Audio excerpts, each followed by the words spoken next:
Antara paparan menarik hari ini, Timbalan Perdana Menteri akui memang ada pergolakan politik di Sabah. Jangan jadikan rakyat mangsa politik. Ramai persoal kenapa hanya Tun Daim disiasat dalam senarai penama Pandora Paper. Sanusi sasaran sebenar dalam siasatan KFA.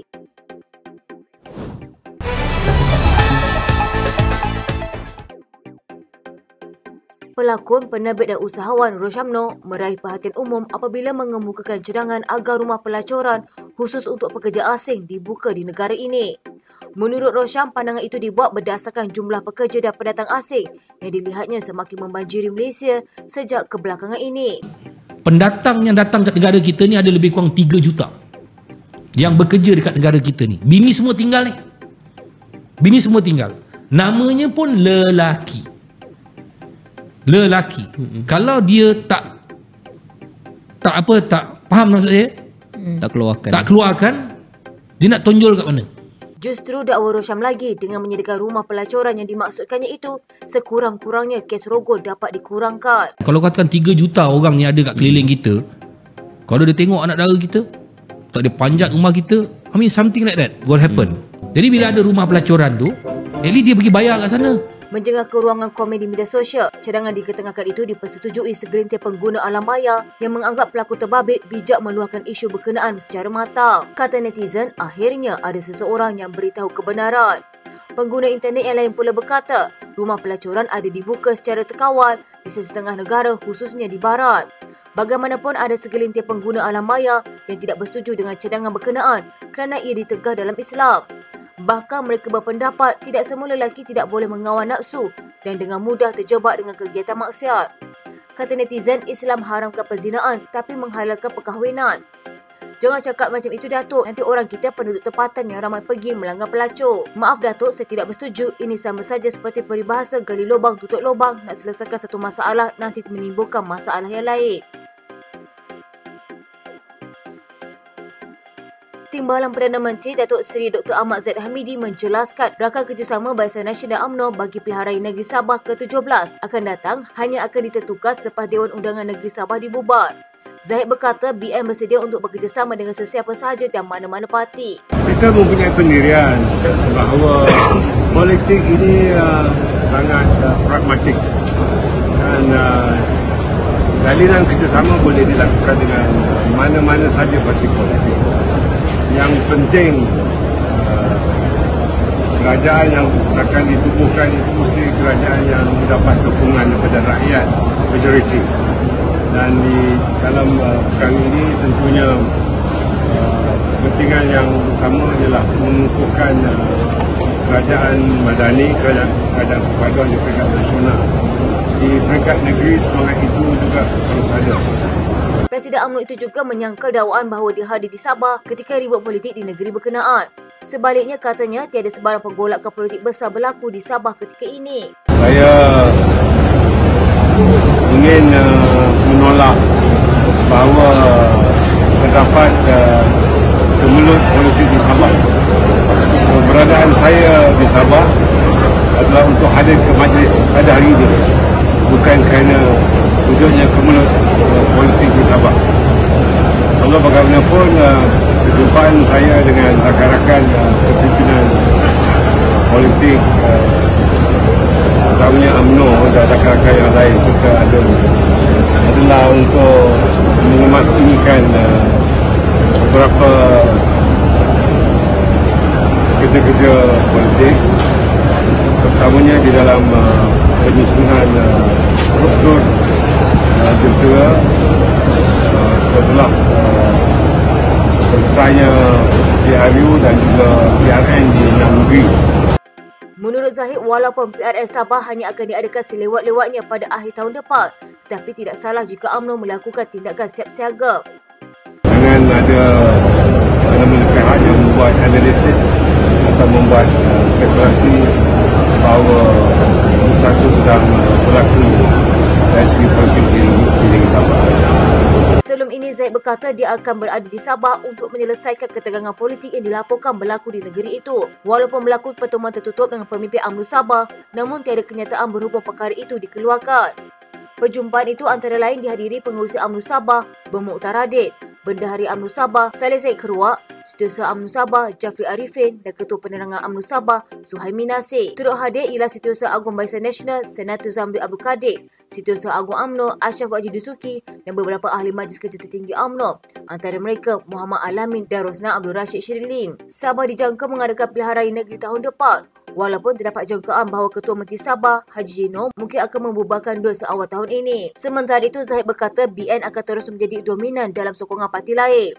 UMNO Sabah yang diketuai Bermuktar sebelum ini, yang juga ahli Parlimen Kina Batangan, menyatakan kesediaan untuk bekerjasama dengan Warisan di bawah pimpinan Presiden parti itu, Syafiee Afdal. Kerjasama itu menyaksikan UMNO Sabah dan Warisan menentang GRS yang diketuai Haji J serta Kompadan Pakatan Harapan.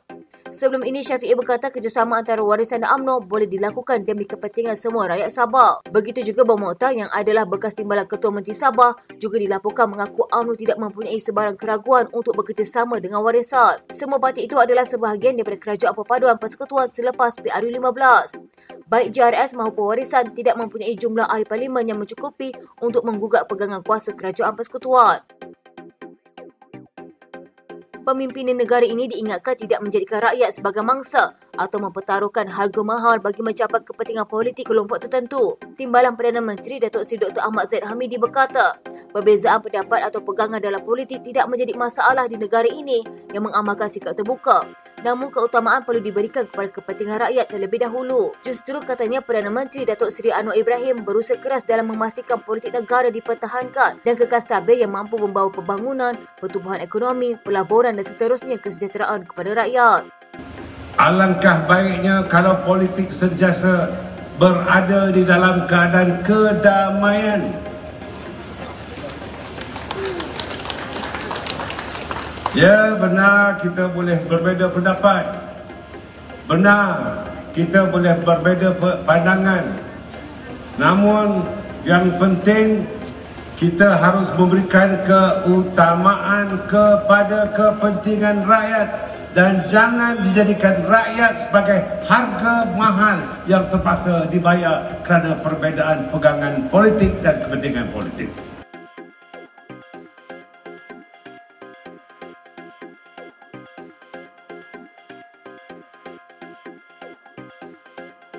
UMNO berpendapat ada 3 faktor yang menjadikan cubaan pembangkang menjatuhkan kerajaan di luar pilihan raya umum tidak akan berjaya.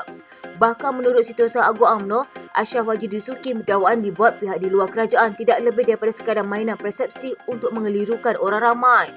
Pertama, katanya Yang di-Pertuan Agong sudah berkali-kali menitahkan bahawa baginda tidak akan melayani sebarang persembahan akuan bersumpah daripada ahli parlimen untuk menukar kerajaan. Katanya, kedua pembangkang yang hanya tinggal 69 orang memerlukan 43 orang lagi untuk mencukupkan 112. Gabungan Parti Sarawak terutamanya ahli-ahli parlimen bukan Islam sudah menyatakan dengan tegas tidak akan menyokong Perikatan Nasional kerana di dalamnya ada parti ekstrem PAS. Dan juga pengurusi MARA berkata dalam keadaan sekarang ahli-ahli parlimen Barisan Nasional terikat dengan aku janji bond bernilai 100 juta ringgit yang harus dibayar jika mereka mengalih sokongan. Katanya peluang terakhir untuk menukar kerajaan adalah hanya melalui usul tidak percaya di parlimen. Kalaupun ada ahli-ahli parlimen yang menandatangani SD, bermakna mereka sendiri takut untuk menzahirkan sokongan terbuka. Sejak beberapa hari lalu, setengah pemimpin PM mendakwa mereka sudah bersedia mengambil alih kerajaan kerana mendapat jumlah yang mencukupi bagi membentuk majoriti di Dewan Rakyat. Menteri Besar Kedah Muhammad Sanusi Makno berkata, beliau sasaran sebenar siasatan Suruhanjaya Pencegahan Rasuah Malaysia ke atas kes rasuah membabitkan Persatuan Bola Sepak Kedah.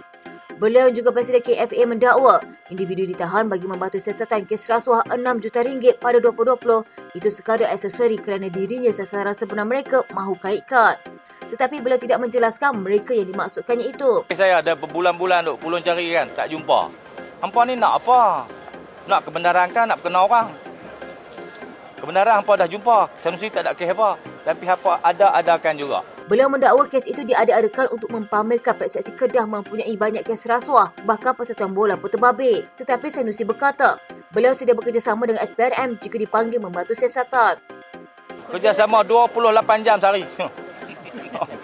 Mai, bila? Hampa nak tanya apa? Mai nak jawab.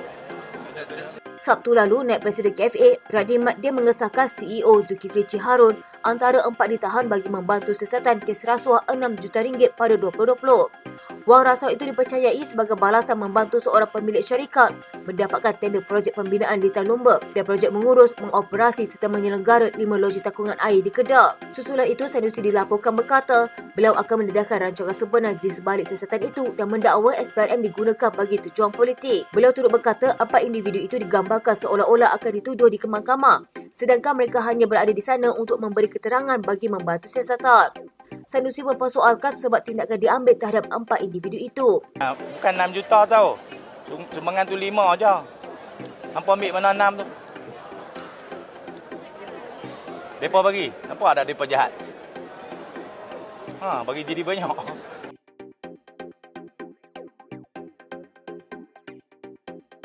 Sekumpulan aktivis pro Perikatan Nasional menggesa SPRM menyiasat 9 individu terkemuka yang dinamakan dalam kertas Pandora sebagai pemilik pelbagai amanah atau syarikat luar pesisir. Timbalan Pengerusi Gerakan Menuntut Malaysia Bersih, Syarul Emarina Abu Samah yang lebih dikenali sebagai Ratu Naga, berkata persoalan mengenai pendakwaan terpilih timbul susulan siasatan SPRM terbaru membabitkan bekas Menteri Kewangan Daim Zainuddin. Persoalannya, mengapa siasatan dijalankan secara selektif terhadap Tun Daim Zainuddin sahaja? Memandangkan adalah diketahui umum bahawa Perdana Menteri Anwar Ibrahim menganggap Tun Daim sebagai musuh politiknya dan sering mengeluarkan kenyataan mengkritik beliau. Ini menimbulkan soalan kebebasan serta integriti institusi. Oleh yang demikian, kami menggesa demi keadilan dan kesaksamaan, menggesa pihak SPRM untuk turut membuka siasatan terhadap individu-individu yang disenaraikan di atas. Ingin tahu mengapa SPRM tidak menyiasat individu-individu warga negara Malaysia yang lain yang turut dinamakan di dalam kertas Pandora seperti nombor 1, Abdul Zahid Hamidi, Timbalan Perdana Menteri. Nombor 2, Tengku Zafrul Aziz, Menteri Perdagangan Antarabangsa dan Industri. Ketiga, William Long, Ahli Parlimen Parti Keadilan Rakyat. 4, Hanifah Hajar Taib, Timbalan Menteri Ekonomi. 5, Yamani Hafiz Musa. 6, Mahmud Abu Bekir. 7, Tiong Hiu King. 8, Tiong Ek King. 9, Lim Kok Teh. Syarul Emar turut memetik kenyataan SPRM pada 30 Disember tahun lepas, menyatakan ia telah mula menyiasat Daim pada Februari berdasarkan maklumat daripada kertas Pandora. Sekian berita terkini di TV pada hari ini. Jangan lupa follow Facebook dan YouTube Deklan TV. Dapatkan info terkini di Facebook serta YouTube di TV.